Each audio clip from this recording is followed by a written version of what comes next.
The journey to wholeness is really all about our spiritual formation, or how we grow and how we develop over time.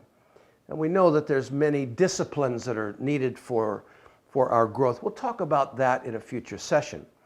But in this session, we're really looking at kind of the natural. I mean, what we're using is a typology of natural human development as a way to look at our spiritual growth and development. Remember, we started with 1 John chapter 2, 12 through 14, I write to you children, young men, fathers.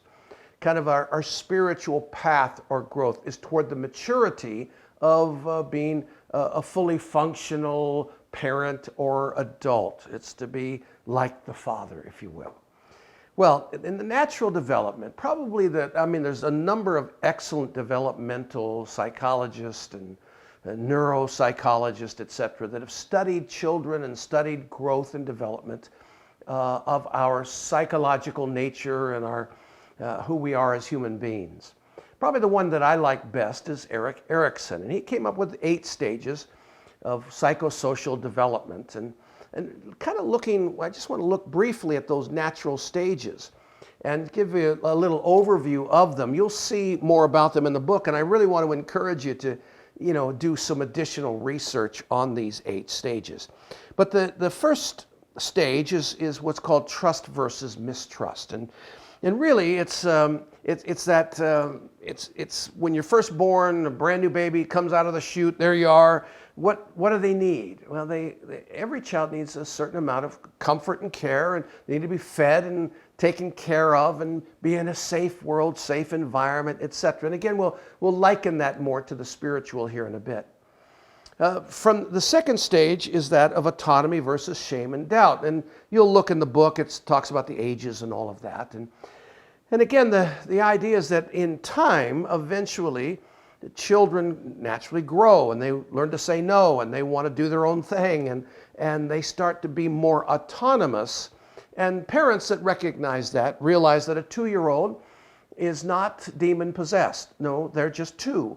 And so they need love and nurture and care, etc. But they also need a certain amount of discipline and boundaries, etc. When that's done well, shame is minimized. When it's not done well, shame can be maximized. Shame is an internalized feeling that I'm just not worth anything. I'm not good at anything. I'm not good enough. And so shame can be a real issue for people, and it's something that oftentimes has to be overcome even amongst adults.